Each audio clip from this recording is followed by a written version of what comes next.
गुरु प्यारी सात संगत जी, राधा स्वामी जी। आज मैं आप सभी को एक ऐसी घटना की कहानी सुनाने जा रहा हूं जो पिछले कुछ दिनों से सोशल मीडिया पर तेजी से फैली और जिसे लेकर संगत में तरह तरह के सवाल उठने लगे थे। संगत जी, कल से हर जगह एक ही बात वायरल हो रही थी कि बाबा जी को एयरपोर्ट पर रोक लिया गया और उन्हें अपनी फ्लाइट में चढ़ने नहीं दिया गया। बहुत सारे लोगों ने बिना सोचे समझे ये खबर आगे भेज दी। कुछ ने वीडियो डाल दिए, कुछ ने अनुमान लगा लिया कि शायद सुरक्षा में कोई परेशानी आई। लेकिन संगत जी, सच क्या था? क्यों हुआ? कैसे हुआ? ये बात जरूरी है कि आप तक सही रूप में पहुंचे, मालिक की मौज के अनुसार, शांति से, सत्य के साथ और उसी रूहानी भाव में जैसे सत्संग की बातें धीरे धीरे दिल में उतरती हैं। संगत जी, हाँ, ये बात बिल्कुल सच है कि बाबा जी को बैंगलोर के पास स्थित एक एयरपोर्ट पर लगभग 2 घंटे तक इंतजार करना पड़ा। लेकिन इसका कारण वो नहीं था जो सोशल मीडिया पर फैलाया जा रहा था। ना तो किसी सिक्योरिटी ने उन्हें रोका और ना ही किसी स्टाफ ने कोई गलत व्यवहार किया। असल बात कुछ और ही थी, प्रकृति से जुड़ी हुई, मौसम से जुड़ी हुई और उन परिस्थितियों से जुड़ी हुई जिनका फैसला इंसान नहीं, आसमान करता है। अब सुनिए पूरी बात, उसी क्रम में जैसे घटना घटती गई। संगत जी, बीते 4-5 दिनों से बाबा जी दक्षिण भारत की संगत के बीच थे, क्योंकि आप जानते ही हैं कि बाबा जी दक्षिण क्षेत्र में बहुत कम जाते हैं और जब जाते हैं तो वहां की रूहें अपने मालिक को देखकर भावुक हो जाती हैं, आंखों में चमक आ जाती है और कई तो सिर्फ एक दीदार के लिए घंटों खड़े रहते हैं। उस यात्रा का पहला पड़ाव था कोची, जहां बाबा जी सोमवार की सुबह पहुंचे और वहां की संगत को पैदल दर्शन दिए, सवाल जवाब किए और जैसे बहुत समय बाद कोई अपना लौट कर आता है, उसी तरह वहां के लोगों के चेहरों पर प्रेम की लहर दौड़ गई। संगत जी, कई बार जो दूर रहते हैं वो मालिक के प्रति और भी ज्यादा प्यासे होते हैं और कोची की संगत में वही प्यास साफ दिखाई दे रही थी। उसी बीच सोशल मीडिया पर एक नई अफवाह फैल गई कि बाबा जी दूसरे दिन एक नए बनने वाले सत्संग केंद्र में दर्शन देंगे। फिर किसी ने कहा सुबह होंगे, किसी ने कहा दोपहर, पर सच्चाई ये थी कि बाबा जी बिना किसी घोषणा के कोच्चि से बोर की ओर रवाना हुए, जहां एक विशाल नया केंद्र बन रहा है जो पहले की तुलना में अधिक बड़ा, अधिक खुला और आधुनिक सुविधाओं से युक्त होगा, ताकि आने वाले समय में संगतों को किसी तरह की दिक्कत ना हो। संगत जी, जब बाबा जी वहां पहुंचे तो निर्माण स्थल पर काम कर रहे सेवादारों को यकीन ही नहीं हुआ कि मालिक अचानक उनके बीच आ गए। कई तो भावुक होकर रो पड़े, कई की सांसें रुक सी गईं और हर कोई यही सोच रहा था कि आज मालिक ने हम जैसे छोटे छोटे सेवादारों को क्यों इतना बड़ा सौभाग्य दे दिया। कुछ ही लोग जानते थे कि वहां जमीन से जुड़े कुछ औपचारिक मामलों को स्वयं देखकर समझना जरूरी था और बाबा जी हमेशा की तरह हर छोटी से छोटी चीज को अपनी देखरेख में रखते हैं। कोई भी काम बस चल जाए ऐसा नहीं, सब कुछ सजावट और सादगी दोनों के साथ होना चाहिए। अब आता है वो पल जिसके कारण सोशल मीडिया पर हलचल मची। संगत जी, उस दिन मौसम पहले से ही थोड़ा अस्थिर था।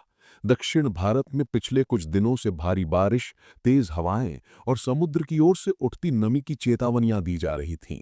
जब बाबा जी बोर एयरपोर्ट पहुंचे और बोर्डिंग का समय आया, तभी अधिकारियों की ओर से उड़ानों में देरी की घोषणा कर दी गई और इसी कारण बाबा जी को कहा गया कि अभी बोर्डिंग संभव नहीं है, थोड़ा इंतजार करना पड़ेगा। संगत जी, ये बात बिल्कुल प्राकृतिक थी, क्योंकि आसमान में ज्वालामुखी राख के कण फैल गए थे और ऐसे कण जब हवा में होते हैं तो विमान के इंजनों के लिए बड़ा खतरा बन जाते हैं। इस वजह से देश भर में कई उड़ानें देर से चलीं। पंजाब, दिल्ली, मुंबई, सब जगह विमान देरी से उड़ान भर रहे थे। ये कोई व्यक्तिगत रोक नहीं, बल्कि मौसम की मजबूरी थी। बाबा जी शांत बैठे रहे। जो मालिक हमेशा सिखाते हैं वही दिखाया, धैर्य, स्वीकार और मौज। संगत जी, उस इंतजार के समय कितने ही यात्रियों को, कितने ही स्टाफ सदस्यों को मालिक के करीब से दर्शन का सौभाग्य मिला और कौन जाने, शायद किसी खास रूह को, किसी थकी हुई आत्मा को या किसी ऐसी तलाश में बैठे इंसान को मालिक ने उसी जगह पर बुलाया हो और देरी उसी की मौज का हिस्सा रही हो। 2 घंटे बाद मौसम थोड़ा स्थिर हुआ, कणों की मात्रा कम हुई और उड़ान को अनुमति मिली। बाबाजी रात के करीब 7:30 बजे मुंबई पहुंचे, जहां भीड़ कम थी, शोर नहीं था। बस कुछ चुनिंदा सेवादार थे जो मालिक को देखकर चुपचाप मुस्कुराए, जैसे दिल के भीतर कोई ज्योति जल उठी हो। मुंबई में बाबाजी ने तकरीबन 1.5 दिन का समय बिताया और कई सेवादारों को अपने दर्शन दिए। वहां भी संगत का प्यार देखने लायक था। लोग बिना दिखावे के, बिना किसी होड़ के, बस बड़े सादे तरीके से अपने मालिक को देखने पहुंचे, जैसे प्रेम खुद अपने पैरों पर चलकर सामने आ गया हो। अगले दिन बाबाजी एक ऐसे परिवार के घर भी गए जिनका बेटा हाल ही में स्वर्गवासी हुआ था। वो परिवार वर्षों से डेरा सेवा से जुड़ा हुआ था और इसीलिए मालिक का स्वयं जाकर सांत्वना देना, उनके दर्द को चुपचाप सहलाना, ये सब बता देता है कि प्रेम कहाँ है, सेवा कहाँ है और मालिक का हृदय कितना बड़ा है। मुंबई की 2 दिन की यात्रा के बाद बाबाजी दोपहर ठीक 12 बजे डेरे के लिए रवाना हुए और वहां हजूर महाराज स्वयं उन्हें लेने एयरपोर्ट पर पहुंचे। संगत जी, वो दृश्य, वो क्षण, वो मुलाकात शब्दों की पकड़ में नहीं आते। हजारों संगत रास्ते के दोनों ओर खड़ी थी, कोई हाथ जोड़कर, कोई आंखें नम करके, कोई चुपचाप मुस्कुराकर मालिक का स्वागत कर रही थी, जैसे पूरा वातावरण राधा स्वामी के स्वर से भर गया हो। और संगत जी, अब इसी जगह से आगे की रूहानी कथा शुरू होती है, जहां से असली प्रेरणा, असली सीख और एक ऐसी साखी आती है जो दिल को भीतर तक छू देती है। क्योंकि आगे जो हुआ वो सिर्फ एक कहानी नहीं, वो एक परिवर्तन की यात्रा है। और संगत के बीच वो हल्की सी सरगर्मी, वो धीमी धीमी फुसफुसाहट कि बाबाजी ने ये बात अभी क्यों कही। क्या ये किसी एक के लिए था या पूरी संगत के लिए? हर किसी के मन में अपना अपना सवाल, अपनी अपनी धड़कन। और उस भीड़ में भी जैसे हर दिल की आवाज अलग सुनाई दे रही थी। एक पल को ऐसा लगा जैसे समय भी रुक गया हो, हवा थोड़ी भारी, थोड़ी हल्की हो गई हो। और फिर बाबाजी की अगली बात ने उस रुके हुए माहौल को धीरे धीरे आगे बढ़ाना शुरू किया। बाबाजी ने मुस्कुराकर कहा, बेटा, सवाल का जवाब हमेशा शब्दों में नहीं होता। कभी कभी जवाब उस जगह आता है जहां सवाल डूब जाता है। पूरी संगत जैसे सांस रोककर सुन रही थी। कुछ ने अपने हाथ जोड़े, कुछ ने आंखें बंद कर ली। कुछ लोग चुपचाप बाबाजी के चेहरे को देखते रहे, जैसे वहां कोई ऐसा भाव ढूंढ रहे हों जो शब्दों में कभी मिलता ही नहीं है। उसी समय बाबाजी ने अपनी नजर सामने बैठे एक बुजुर्ग पर डाली। उनकी आंखों में थोड़ी थकान थी, थोड़ी उम्मीद, थोड़ा सा डर और थोड़ा सा प्रेम। बाबाजी ने बड़ी कोमलता से कहा, आप क्यों घबराते हो? जिसे तुमने पकड़ रखा है उसे छोड़ो और जिसने तुम्हें पकड़ रखा है उस पर भरोसा करो। बुजुर्ग की आंखें छलक गई, मानो किसी ने उनकी कई सालों की भारी चिंता को एक ही वाक्य में हल्का कर दिया हो। और इसके बाद कुछ क्षणों तक सन्नाटा रहा, पर वो डर का सन्नाटा नहीं, वो समझ का था। वो भीतर उतरने वाला सन्नाटा था, जहां सोच भी धीरे हो जाती है और दिल तेज। एक युवा लड़का जो शायद पहली बार सभा में आया था, उसने हिम्मत करके पूछा, बाबाजी, क्या वाकई गुरु सब जानता है? हम जो नहीं कहते वो भी?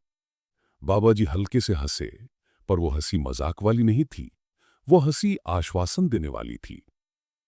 उन्होंने कहा, बेटा, गुरु सुनता नहीं, गुरु महसूस करता है। तुम बोलो या ना बोलो, जो तुम जी रहे हो वो सब उसके सामने खुली किताब है। ये सुनकर कई लोगों ने लंबी सांस ली, जैसे किसी ने अंदर बंद बहुत से शब्दों को धीरे धीरे आजाद कर दिया हो। फिर बाबाजी ने थोड़ा पॉज लिया और बोले, पर इसका मतलब ये नहीं कि तुम पर नजर रखी जा रही है। इसका मतलब ये है कि तुम अकेले नहीं हो। ये पंक्ति जैसे पूरे हॉल में फैल गई। लोगों के चेहरे पर एक अजीब सा सुकून आया। कुछ बच्चे जो पीछे बैठे थे वो भी यही पंक्ति दोहरा रहे थे, अकेले नहीं हो। फिर बाबाजी ने हाथ में रखी चादर को थोड़ा ठीक किया और बोले, जीवन में 2 तरह के लोग होते हैं, एक जो अपने डर को पकड़े रहते हैं और दूसरे जो अपने डर को देख लेते हैं। जो डर को देख लेता है वो उससे ऊपर उठ जाता है। संगत में बैठे कई लोग इस बात पर सिर हिलाते दिखे, क्योंकि डर हर किसी का अपना अपना होता है और उससे लड़ाई भी हर किसी की अलग होती है। इसी बीच एक महिला ने धीमे स्वर में पूछा, बाबा जी, हमसे इतनी गलतियां होती हैं, फिर भी आप इतना प्यार क्यों करते हैं? संगत एकदम शांत। बाबा जी ने उसकी ओर देखा, एक लंबे पॉज के साथ, और बोले, क्योंकि बेटा, गलती इंसान की पहचान है और प्यार गुरु की। ये सुनकर कई लोगों के दिल पिघल गए। कुछ की आंखों से आंसू बह निकले, कुछ मुस्कुराए, कुछ अपनी जगह चुपचाप बैठकर अपने भीतर उतरने लगे। फिर बाबा जी ने बेहद धीमी पर बेहद गहरी आवाज में कहा, तुम लोग पूछते हो कि मैंने ऐसा क्यों कहा। मैं इसलिए कहता हूं क्योंकि तुम में जो छुपा है उसे तुम देख नहीं पाते, पर मैं देख लेता हूं। उनकी बात में इतना विश्वास, इतना अपनापन कि किसी ने मन में सोचा वो सच में हमें हमसे बेहतर जानते हैं। और फिर बाबा जी ने एक उदाहरण दिया। जैसे मां को पता होता है कि बच्चा क्यों रो रहा है, बच्चा खुद नहीं जानता पर मां जानती है, वैसे ही गुरु जानता है कि तुम्हारी आत्मा कब कहां अटकी हुई है। ये सुनकर पीछे बैठा एक नौजवान जो काफी दिनों से उलझन में था, उसके चेहरे पर एक शांति उतर आई। फिर बाबा जी ने कहा, ध्यान एक जगह बैठने का नाम नहीं, ध्यान खुद को देखने का नाम है। तुम आंखें बंद रखते हो पर मन खुला छोड़ देते हो। ध्यान तब होता है जब तुम मन को भी बंद कर देते हो और खुद को खोल देते हो। ये बात जैसे किसी ने धीरे से समझाई हो, जैसे किसी ऊंची बात को सरल बना दिया हो। समय धीरे धीरे बीत रहा था, लेकिन किसी को एहसास भी नहीं हो रहा था, क्योंकि बाबा जी की हर बात जैसे समय के बाहर की लग रही थी। फिर उन्होंने अंदर बैठे बच्चों की तरफ देखा और मुस्कुरा कर बोले, छोटे, ये जो बैठे हैं ना, ये हम सबको रोज सिखाते हैं। इनमें न छल है न चिंता। इसीलिए कहते हैं बच्चों जैसा मन चाहिए, क्योंकि जहां सरलता होती है वहीं ईश्वर मिलता है। संगत में हल्की सी हंसी फैली, पर उस हंसी में भी प्रेम था। फिर इसके बाद बाबा जी ने एक लंबा पॉज लिया, इतना लंबा कि लगा कोई अदृश्य संदेश दे रहे हों। फिर बोले, जीवन में जो तुम्हें दिया गया है वही तुम्हारी पाठशाला है। जो छीन लिया जाता है वो तुम्हारा पाठ है, और जो बचा रह जाता है वही तुम्हारा विकास है। जैसे हर किसी को उनके हिसाब से जवाब मिल रहा हो। धीरे धीरे माहौल और भी गहरा होता जा रहा था, इतना गहरा कि लगता था शब्द अंदर जाकर खुद को बदल रहे हैं।